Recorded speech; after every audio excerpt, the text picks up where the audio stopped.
Peace, everybody. How's your day going today? This is Fasting is Life, and I welcome you back to another awesome video. And on today's title, we're going to talk about yoga, the involuntary worship of fallen angels. And I'm making this video because, for those of you, if you didn't get a chance, to some of you, I'll be publishing a video, and some of you will probably see it soon. uh, the topic on yoga, and basically it's an informational video where I give you the history of yoga, what it's about, and how it's promoted in the West, and its origin and its purpose.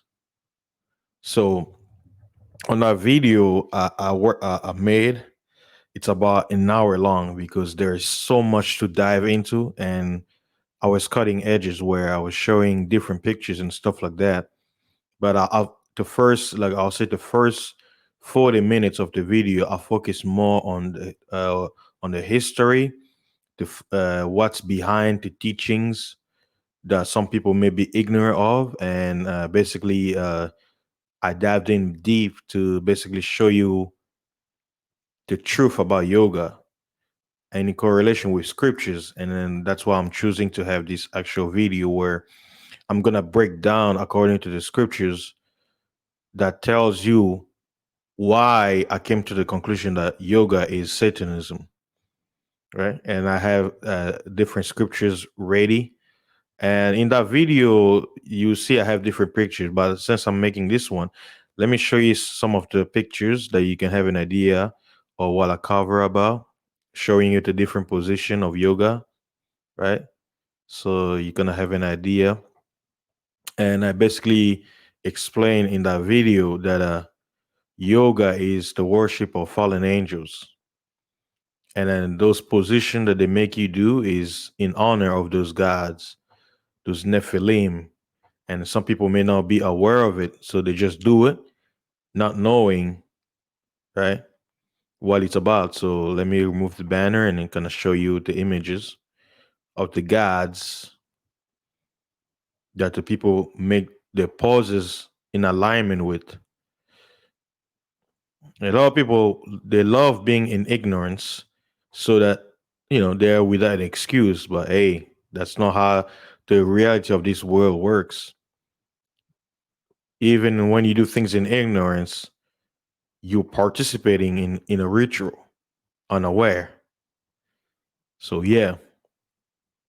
And I'm showing you these pictures before I can dive in the scriptures, and I'm going to be showing you scriptures that tells you what yoga is about and to worship, because people have to understand Hinduism is one of the oldest religion on earth, and it dates all the way back to ancient Babylon, right? So for those of you who don't know, ancient Babylon was basically how all civilization relates to their foundation. That was before the language were split. The Bible talks about there was once upon a time where all mankind had one language. We had one way of speaking, one way of communicating. Then the gods, a group of gods, came down and split the tongues into 70 nations. And then those nations went split apart, they spread out throughout the earth, following that God or this divine being who gave them that new language. And those are the quote unquote gods who have led mankind astray through their teachings and worship and idolatry against the creator who made them, the most high. So uh, let's see. Let me go back to the main picture that has yoga on it. And let me bring back the banner. Yoga, the involuntary worships of angels. First, let me go to the book of John, John chapter 4. Get your Bibles. I'll prefer you getting the King James Bible. Let's go there. It says, ye worship ye know what. We know what we worship, for salvation is of the Jews. This verse was pronounced by the Israelite known as Yeshaya, according to scriptures, but the world know him by his uh, Greek or Roman name, Jesus. He said the reason why I'm reading the verse, the key word, he said he was speaking to a woman. He said, "You worship, you don't know what." There are some people in this world, they're practicing a worship, they have no idea what it's about. Notice he say we, referring to the Israelites, the Jews, the Judeans. They say we know what we worship. He's like, you trying to quote unquote get into our worship, and you have no idea what it's about. You have this fantasy or this way of looking at things where it's not what it's about. It's the same thing when I talk about yoga. A lot of people, even when you look it up on Wikipedia and you do your research, it tells you that the way yoga got sold into the West was through the umbrella of exercise and pose and all that stuff, right? Because they mix it up with gymnastics.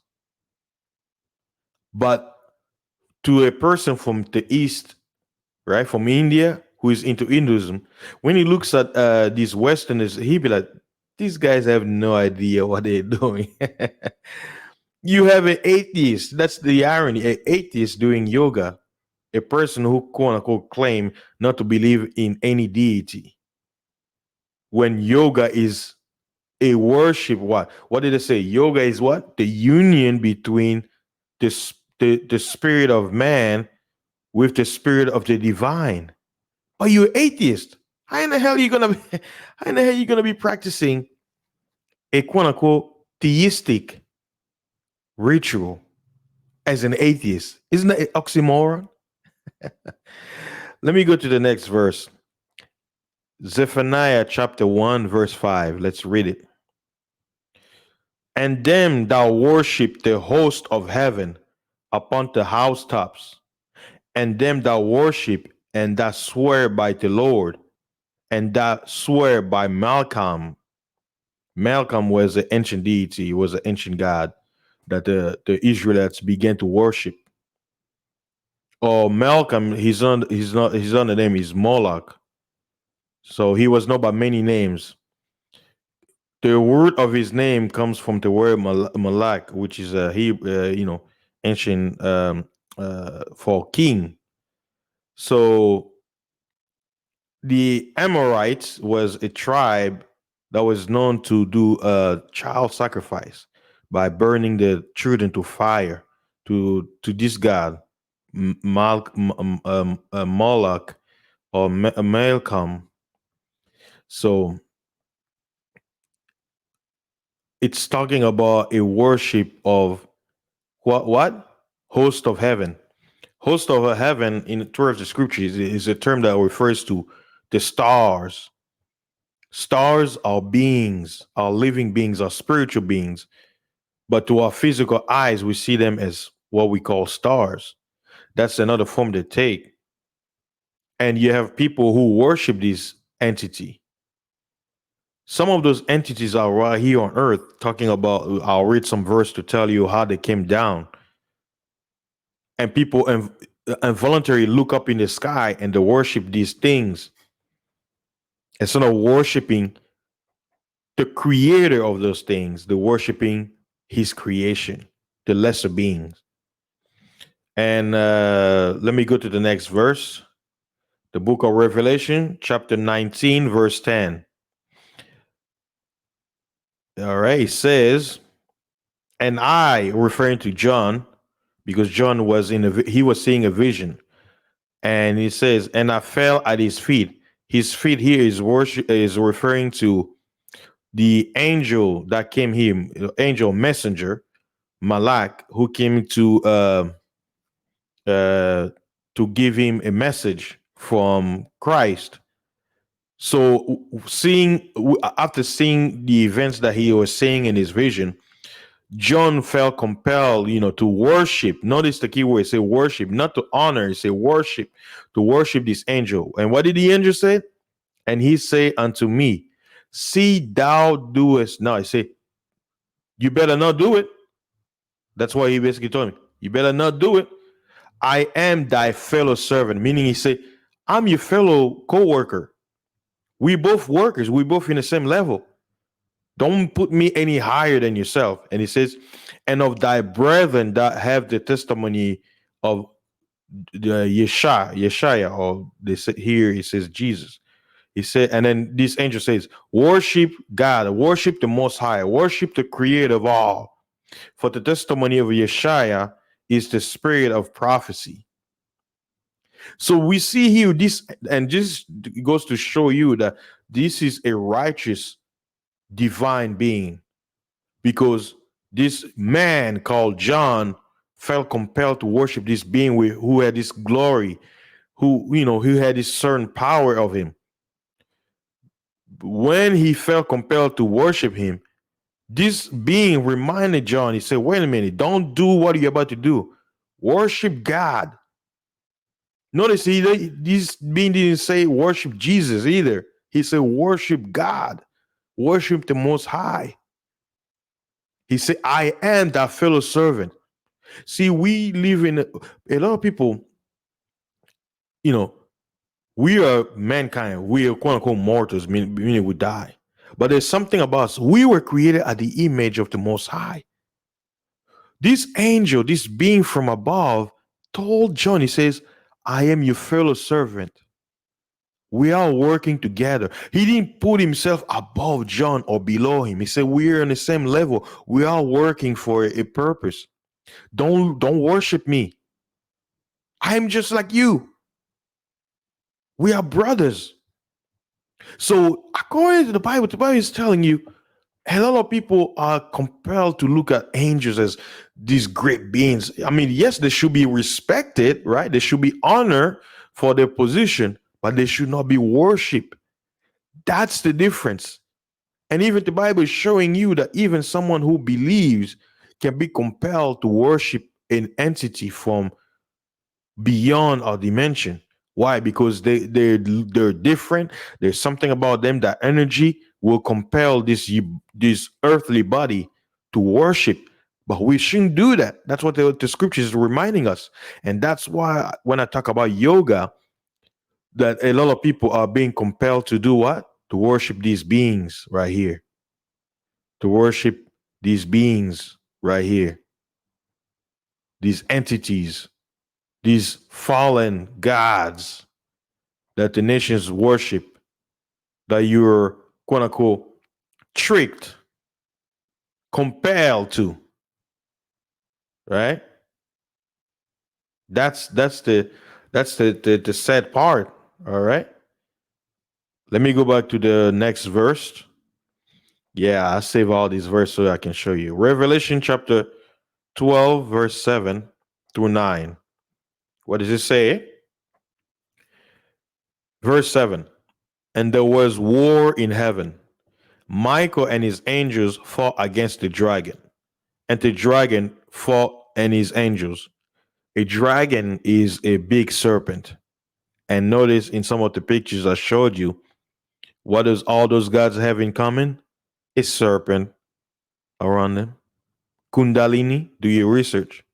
Verse 8, and prevail not, neither was there place found anymore in heaven. So here it's giving you a background story about this host of heaven who used to be in the sky but got kicked out. They got kicked out and they fell down on this earth. And now from them being amongst mankind, man began to worship them. They began to give them glory. Verse 9, and the great dragon was cast out, that old serpent called the devil and Satan. He goes by many names. His name is Lucifer. Some of his name is Yahweh, Jehovah, Ammon, Krishna, Vishnu, like many names. Ra, Osiris, like they call him by many names. We could go into details, but we're gonna stick with the topic at hand, which deceived, keyword, which deceived the whole world. This great dragon deceives every society. He was cast out into the earth, and his angels were cast out with him. He didn't fall alone. He came down with 1/3 of the hosts of heaven. Billions of them, millions of them are amongst us. Some of them are invisible to us, some of them are visible to us. This is what I'm trying to show you guys. When you watch that video about yoga, you will understand when I show you the images. But here, I'm sticking more in the scriptures to basically prove what I show you in that video concerning yoga and its practice and its origin, and the things they're not telling you, because they want to leave you in ignorance. So quote unquote involuntary give glory to these beings. Let's go to the next verse. 1 Corinthians chapter 6, verse 3. All right. It says, know ye not that we shall judge angels? How many times do you hear some people say, oh, we're not supposed to judge? Only God can judge me. But Paul, he's reminding the believers, he says, don't you know we will judge angels? And watch this. Which angels are we going to judge? Are we going to judge the good angel like the one John spoke to who say, don't worship me, worship God? Or are we going to judge the angels who are teaching mankind yoga to involuntarily worship them? Those are the angels we're going to judge. So if we, quote unquote, mortals are destined to judge them, why are we now giving them glory as greater than us when we are prophesied to judge them? Check out the next part. It says, how much more things that pertains to this life? See, Paul is saying, if we're going to be judging angels, what about the little things that are in our life that we should be judging? Meaning, if we're going to have this greater judgment position in the future, how about now? Meaning, there are little things minuscule compared to the judgment of angels that we should be judging. There's nothing wrong with judging. The problem with the scripture says unjust judging is what the Bible is against. People, when they use the word, oh, you're not supposed to judge. Okay, watch this. If I'm a thief, why should I judge you for stealing when I'm a known stealer? That's hypocrisy. That's what he talks about. He says, whatever judgment you bring to someone, remember, it's going to be brought to you. You point fingers at others for doing evil things when you're doing the same thing they're doing. That's hypocrisy. But guess what? I don't steal. Guess what? I have the right to judge someone who's a thief. Why? Because he's doing something wrong that I don't do. So I have that right. That's what the Bible talks about. You can't be a hypocrite. You can be out there telling people not to do something when in secret you do it. There you go. Simple. Yep. That's it. And that's the fight that each and every individual must have, not to be a hypocrite, right? Let me go to the next one. I'm trying to move on with these verses quick. It's a lot of verses, but this is basically giving you an idea concerning the entities that people are worshiping in ignorance when it comes to yoga and all these Eastern religion stuff that people, are not aware of. And that's the sad part. Sometimes when you bring the truth to people, give information, the people won't believe you. They'll be like, oh no, that's just your beliefs, and it's not true. You can't prove what you're saying. Blah blah blah blah. And you can't force any information. You can just give it, and people will have to make that choice to believe it or not. Right? All right. Let's look at Jude chapter 1. There's only one chapter, starting in verse 6 going to 7. What does it say? It says, and the angels which kept not their first estate but left their own habitation, he hath reserved in everlasting chain chains under darkness unto the judgment of the great day, even as Sodom and Gomorrah and the cities are about them in like manner, giving themselves over to fornication, going after strange flesh, are set forth as an example, suffering the vengeance of eternal fire. The focus here is verse 6, where it talks about, it says, and the angels which kept not the first estate. Estate means their habitation, which will go to our next part, which I'll explain to you. That, like I told you, the gods that were kicked out, they came down in heaven and they began to do things, right? So let's go to the next verse. Colossians chapter 2, verse 18. What does it say? It says, let no man beguile you of your reward in a voluntary humility and worshiping of angels, just like John was compelled to do. It's like a false humility. We're not supposed to worship these entities. They are fellow servants, the good ones, intruding into those things which he hath not seen, vainly puffed up by his fleshly mind. When you listen to my video about yoga, you understand why this verse I'm reading it to you right now. So this video is more like is a scriptural understanding of what I talk about in that video, without going into the biblical verses that I'm going to you right now. Because if I would have done that video would have been 2 hours long, and most people don't have the long attention span. We live in a fast food society where a 15 minutes video to many people is too much. Give me 2 minutes and I'll be good. Give me that fast food. Come on. All right, let's go to the next book, Joshua chapter 24. All right, let's go. Joshua chapter 24 and verse 15. It says, and if it seem evil unto you to serve the Lord, choose you this day whom you will serve, whether the gods which your fathers served that were on the other side of the flood, or the gods of the Amorites in whose land ye dwell. But as for me and my house, we will serve the Lord. So the book of Joshua here, the key word, he says, the gods which your ancestors served on the other side of the flood. Which flood he's talking about? The Noah's flood. Yes, something happened that led to the flooding of the whole earth that most mythology, they don't tell you. They speak of it, but they don't tell you the reasons why it happened, why there was a flooding, right? Let me go to the next book, Second Peter chapter 2, starting with verse 4.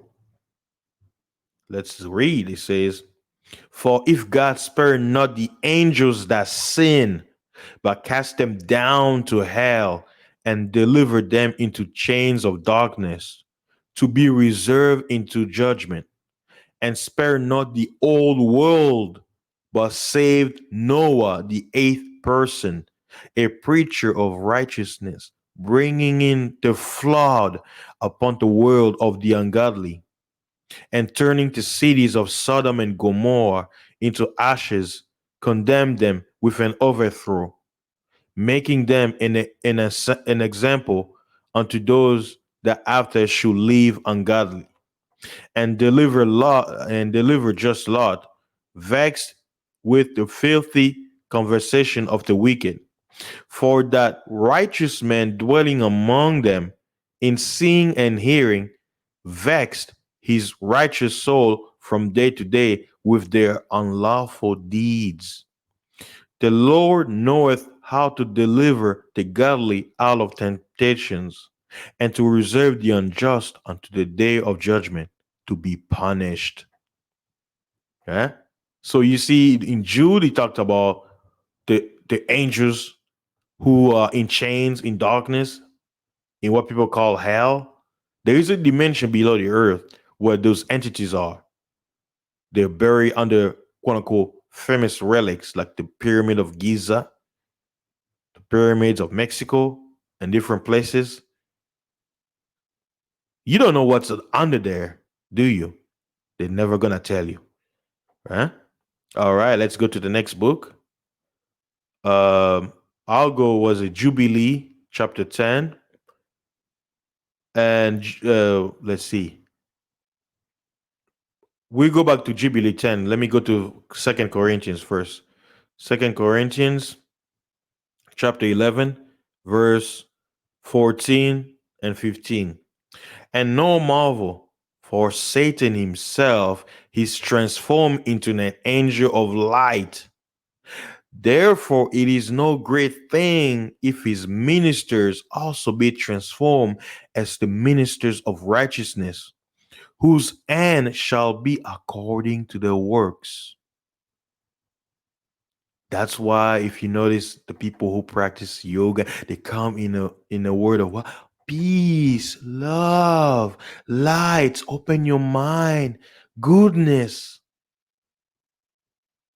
So the worship of these beings, right? There's it's so deep. That's why even me making this video, I'm already approaching 26 minutes.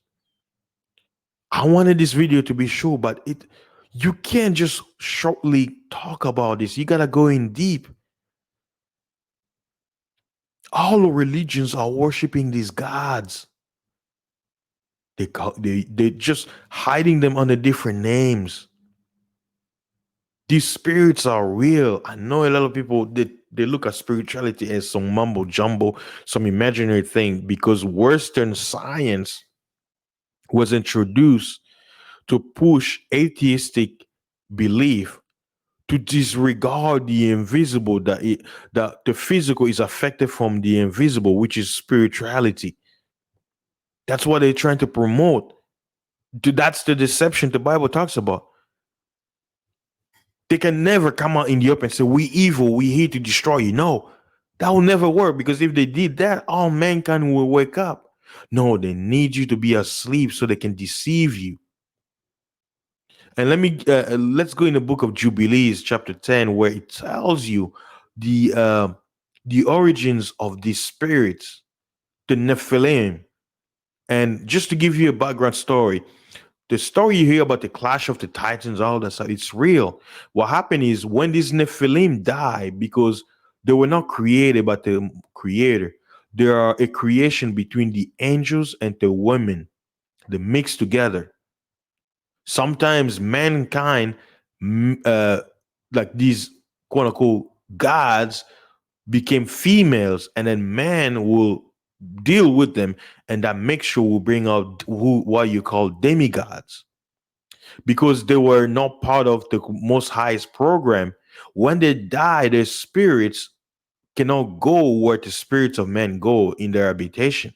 So their spirit got stuck here, right? So after the flood, after all of them got annihilated, their spirits, because there was millions and billions of them on the earth, they began to attack the children of Noah as sicknesses, disease, mental illness, cripple, retardation, and all the crazy stuff you can imagine, cancer, flu, all diseases are demons.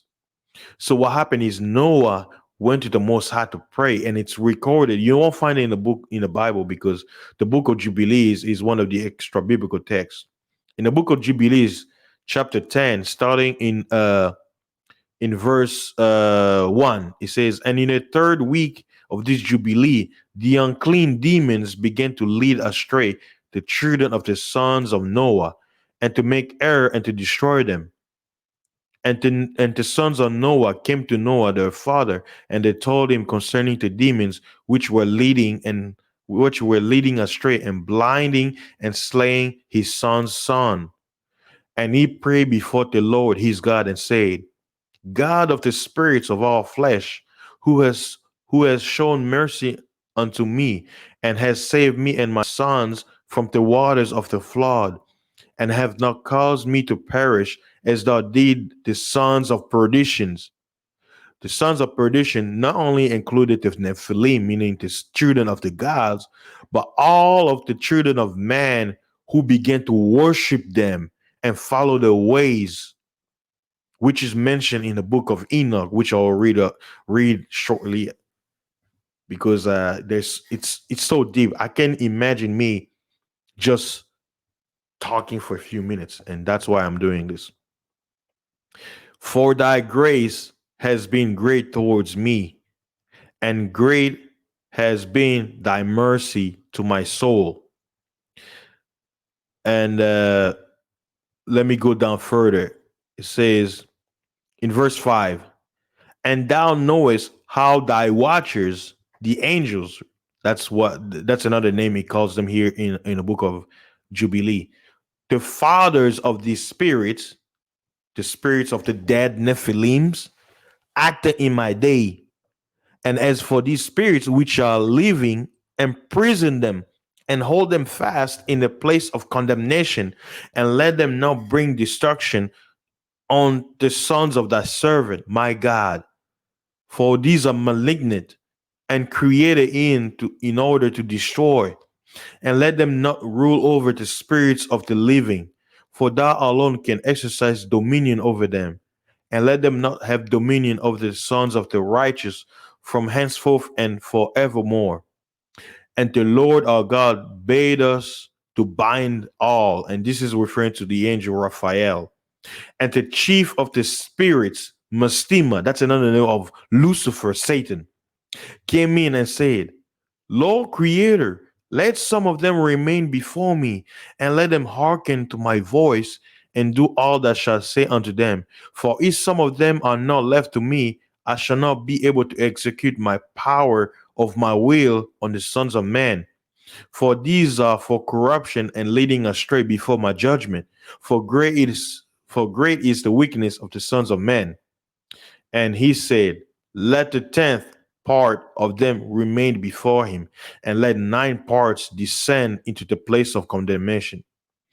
And one of us he commanded that we should teach Noah all their medicines, for he knew that they would not walk in uprightness, nor strive in righteousness. And we did according to all his words. His is referring to the Creator. All the malignant evil ones we bound in a place of condemnation, and a 10th part of them we left that they might be subject before Satan on the earth. And we explained to Noah all the medicines of their diseases, together with their seductions, and how he might heal them with herbs of the earth. And Noah wrote all these things in a book as we instructed him concerning every kind of medicine. Thus the evil spirits were precluded from hurting the sons of Noah. You can read this chapter on for yourself, but I just wanted to point that out. Notice he talked about man, it's so deep, man. Like guys, with great powers come great responsibility.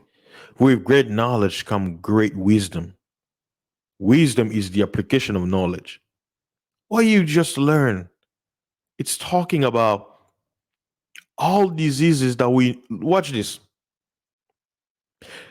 Noah prayed, right? Let's say there were billions of demons tormenting mankind that were growing with sickness and all that stuff and killing them, right? Noah prayed to the Creator. He said, please bind these spirits so they won't kill us. He sends the angel. The angel was about to bound, but Lucifer came and said, well, if we bind these spirits, how can I do my job? My time is, I have a limited time to basically do what I'm supposed to do to man. So if you bind them, I'm not going to do my job. So the Most High told the angels, okay, bind 90% of these angels, I mean, those demons, the Nephilim, the spirits of them in hell, or it's a prison, it's a dimension under the earth that's a prison for those demons. And some of their fathers are also bound with them, right? That's why I'll give you the verse where it says, and the angels that left their estates and sin, right? But 10% of them were left on the earth after, during the time of Noah until our current era. Watch this. Look back into history, the evil, the murder, all the bad things that were happening, the disease, the murder, like everything evil you could imagine that was happening since then was under the order of Satan, but only using 10% of the demons from before the flood. But we living in a time, check this out. All of those demons have been released. That's why you're not being told. That's why they're calling this the age of Aquarius. We're going to a new era. Why do you think mental illness is a big deal in these days? Why do you think these pharmaceutical companies exist?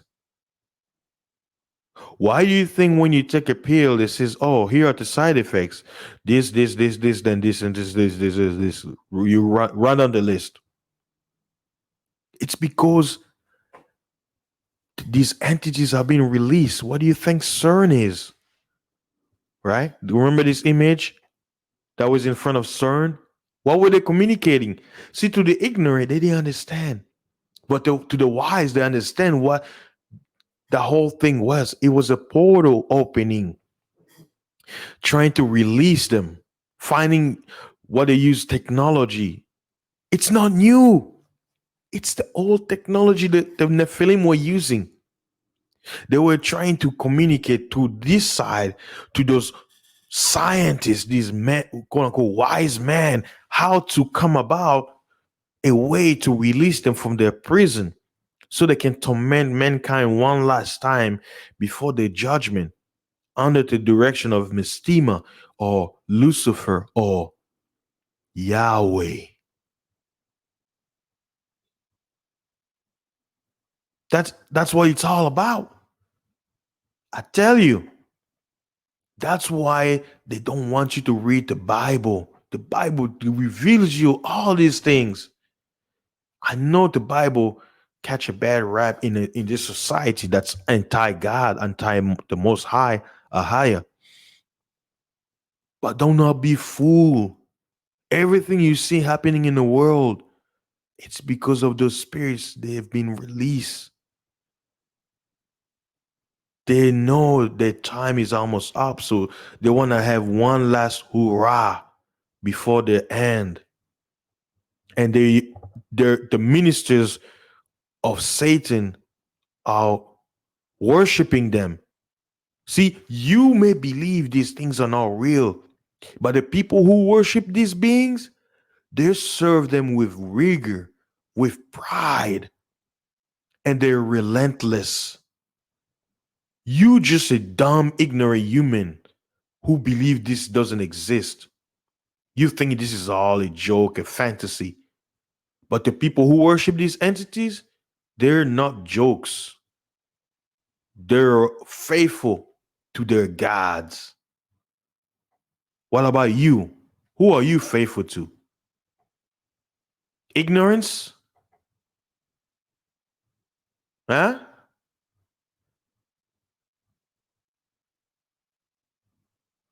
Wake up, people. Wake up. Do not be ignorant of the times we're in. Do not be ignorant. Do not worship fallen gods in ignorance, thinking you're doing good. Bringing chaos, evil, ancient spirits into your home. That's what you'll be doing. You'll be bringing ancient spirits that your fathers, your ancestors never known. And they bring it to you under the guise of goodness. Like this picture right here that says yoga for anxiety and stress. That's how you've been deceived. They're tricking you. Deception is the way of the gods. That's how they get you. These gods, these beings, they existed before the flood when they were alive in the physical, before being destroy. Most of them, they kill each other during the clash of the titans. There was a war amongst them. That's why in their anger today, those same spirits, they give up what? The spirit of war. Because of what happened to them, they want it to happen to us. They want us, the children of Adam, to kill each other, to wars. That's why I've told you guys in previous streams, war is a ritual. It's a sacrificial ritual to the gods. Which gods? The gods of old, the gods before the flood. These gods, they come by different names. These gods, they come under different names. And then you're worshiping them unknowingly because it feels good. It feels good under the guise of what? Yoga. That's how you have been deceived, people. That's how they got you good. Let me read one last book to tell you the origin of these gods, their story, and how they came to be, how they acted, and what happened to them, which you heard earlier. But I want to give you the biblical story from the book of Enoch of what happened, how they came to be, how these Nephilim, these demigods came to being, and how they gave mankind to worship, two different practices. Let's go to the book of Enoch, chapter 6. And it came to pass when the children of men had multiplied, that in those days were born unto them beautiful and comely daughters. And the angels, the children of heaven, saw and lusted after them, and said to one another, Come, let us choose us wives from among the children of men, and beget us children. And Semjaza, who was their leader, said unto them, I fear you will not indeed agree to do this deed, and I alone shall have to pay the penalty of a great sin. And they all answer him and say, so basically what these words are saying, he wanted to do it, right? But he's like, well, uh, I don't want to be the only one that faced the punishment, right? And then basically he made all of his buddies to swear on what they're about to do because they knew it was wrong, but they wanted to do it anyway. So it's kind of like, hey, we want to rob a bank, so we're gonna, hey, all of us, we all in this together, right? Nobody's gonna snitch, right? So let us make a pact where whatever we do here, we're gonna die with this. Basically, that's, I'm using an analogy. So for those of you who don't understand the language here is being spoken as I read, I'm basically explaining to you, it's like people are about to commit a crime. They say, well, if we're about to do, nothing goes out, and whoever goes out, he's gonna be punished. We all are agreeing to do this dirty deed. Let's read it. It says, "Let us swear an oath and all bind ourselves by mutual imprecations, not to abandon this plan, but to do this thing." Then swear they all together and bound themselves by mutual imprecations upon it. And they were all in all 200 who descended in the days of Jared on the summit of Mount Hermon. Mount Hermon is in Syria right now. And it's no coincidence there's a war in Syria. And they called it Mount Hermon because they had sworn and bound themselves by mutual imprecations upon it.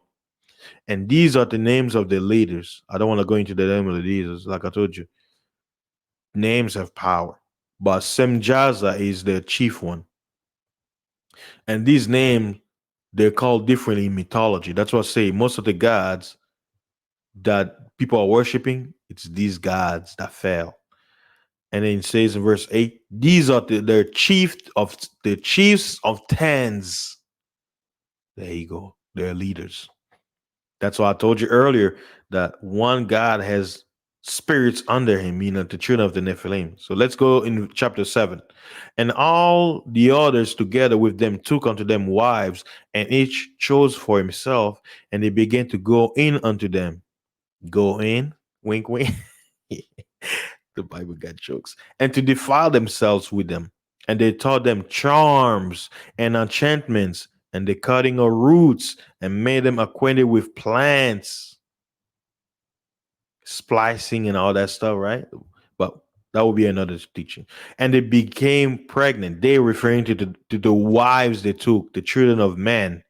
So we're witnessing the mixing of different beings, different entities. Mankind, which is one species, mixing with another species, which are angels or quote unquote divine spirits. And they bear great giants whose heights were 3,000 ells, who consumed all the acquisitions of man.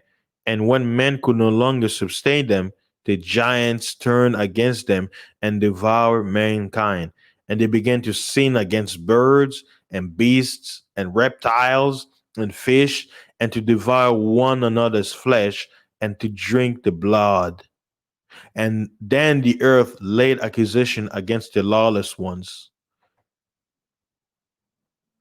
And he says, and Azazel, one of the chief gods, taught men to make swords and knives and shields and breastplates, and made known to them the metals of the earth and the art of working them, and bracelets and ornaments, and the use of antimony, and the beautifying of the eyelids, and all kinds of costly stones. You notice all these gods that I show you, they have one thing in common: makeups, and all coloring tinctures.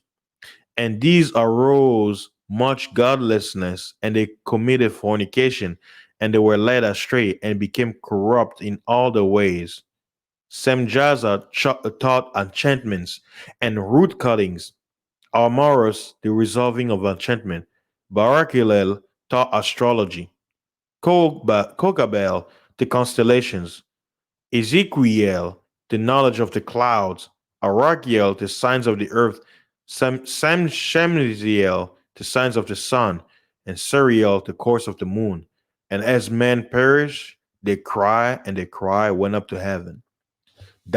Meaning continue. But if you have time, you can read the book of Enoch for yourself, which basically led to the clash of the titans, where the gods of old, their children, basically they stood, and the punishment was they're gonna watch their children murder each other, kill each other in war. They're gonna witness their quote unquote sin, and was a scientific experiment be destroyed, fail, and then after that being thrown into the dimension of darkness and be bound by chains to be locked there until the final judgment. And then the spirits of after the flood, the spirits of of their children, they were roaming the earth, and then the mankind who survived the flood, they began being tormented because those spirits were angry. Then Noah prayed to God, and God sent who? The angels, Raphael and others, to bind these angels, I mean, those demons. And then Satan came in and pleaded. He said, well, if you bind all of them, I'm going to use them against mankind because I got to do my job. I got to, I was given a time on this earth to do my job, to do what I have to do, to lead men astray. So 10% of them was left to Satan that he was been using for thousands of years. Now imagine, right? That's why the Messiah, Christ, Yeshua said in the book of Matthew, he says, as it was in the days of Noah, so shall it be in the coming of the Son of Man. Meaning, just like evil waxed strong when Noah was alive before the flood, the same thing will happen in the season before I return, because time is going to be cut short. If I don't cut that time short, if the Father don't send me before Satan's time is fulfilled, 6,000 years, no flesh shall be saved. Meaning, if those spirits are released and nothing comes to stop them, nobody will be alive if Christ came after the assigned time given by Mistema. So you see, those spirits have been released if you don't have no idea.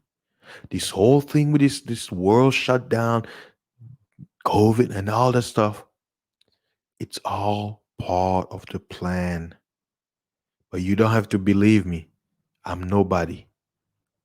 I'm just giving words, and those who have ears to hear and eyes to see, let them see, let them listen. As we get more closer to that time, we are really into it. They lied to us in the calendar. We're not in 2020, like they told us. This is they call it the Gregorian Julian calendar. But what is the true time? Nobody is telling you. No, they will say nobody knows. You don't think the people who gave us the time and calendar know what the real time is according to the true movements of the stars? You don't think they don't know? They know. But like I said, Satan is a deceiver. They have to deceive you. They have to keep you in the dark. But the time is coming where these gods and these demons, they have no choice but to come out in the open. We will see them. The Bible speaks about it, where it says, "Why what is in the dark will come into the light."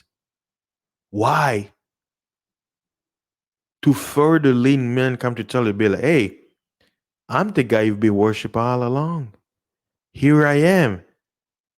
Won't you accept me now? Now that I've shown myself to you." We're not ready for that time, guys.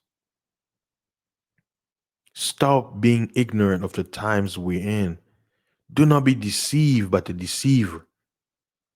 Please understand the time we're in. I hope this message resonates to you guys. For those of you out there who wants to know the things that are happening, I understand many who will hear this message will be skeptical, and I understand you have every choice to do so. But for those of you who want to know the truth, who are about the Most High, the Creator, who want to be saved out of the darkness that are coming, how to survive these gods and their children, their attacks and everything, I hope you pay attention and not fall for the traps. I really hope you don't fall for the traps, guys, because they are coming. They are really here. They're deceiver. They're very slick. Hey, they're more slick than me. They can trick me too. I'm a man. I'm not special. Some people may be, no, I'm not special. I'm a man like you if you're listening. They can trick me too. Oh, yeah. I remember I was taking Zumba class, and after the dancing session, our teacher had us do yoga pose and stuff like that. I was like, wait a minute. Is this part of exercise? Once I figured it out that I'm doing yoga, I'm like, nah, I wasn't doing it. I wasn't doing the whole, no, no. I even stopped going to class. I was like, see, that's our deception. They were teaching salsa, Zumba, and then boom, Satan slipping in its poison, making everybody worship the gods unaware, under the guise of what? Exercise. Oh, yeah. Oh, yeah. So, what is my message today, guys? Going back to my original banner, since I finished reading, my original banner was yoga, the involuntary worship of fallen angels. And the reason why I chose involuntary, why? You worshiping these deities, these uh, divine beings, involuntary, because you're being tricked. And there are those who voluntarily worship these deities because they know who they are, they know what yoga is about, they know what this practice is for, and they do it gladly with full awareness. But you, the ignorant, Do you know what you are doing? Or you're just doing it just to get along? You're doing it because you want to sound cool when you play. Oh, yeah, I do yoga. To someone who's aware, he'll be like, oh, you do yoga? Who is your God? That's what he's going to be asking himself. And then by how you speak, I will know if you are aware of what you're doing or you're not. And these demons, they come in sweet under the guise of goodness. It's all about being aware of yourself, knowledge of self. Look deep within this passive language and stuff like that.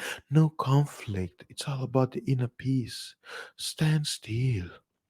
They have to talk sweet, like, and they don't like, that the voice of a lion, like the way I speak, the way I'm loud. They don't, those, and here's another secret.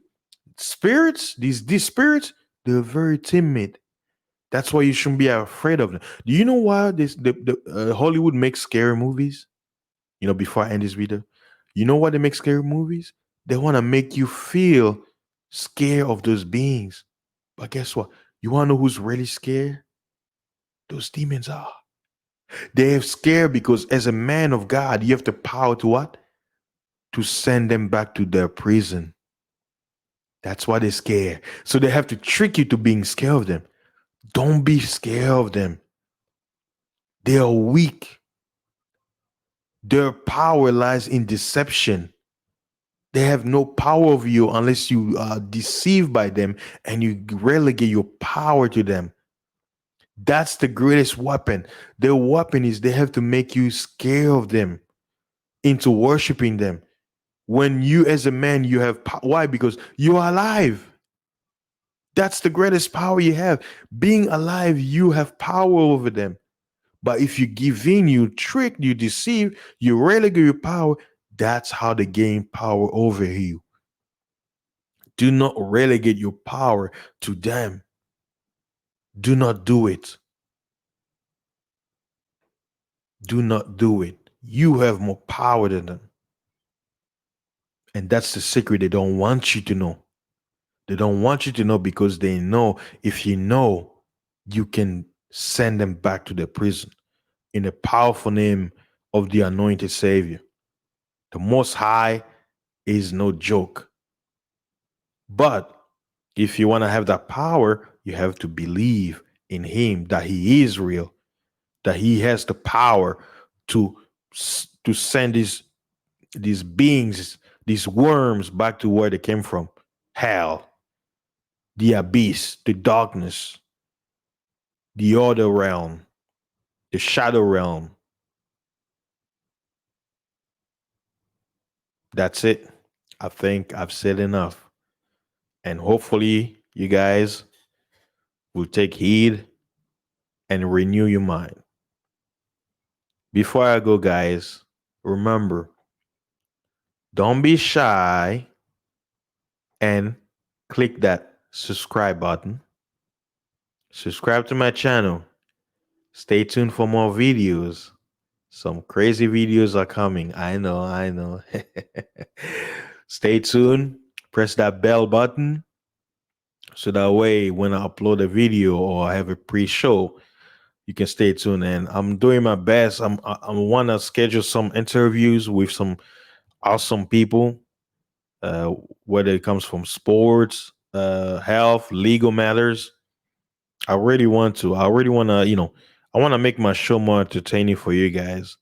It's just that with my job, it gets very, very busy. But I want to do. I have a lot of surprise for you guys, so stay tuned. And the only way to stay tuned is to subscribe to my channel on YouTube.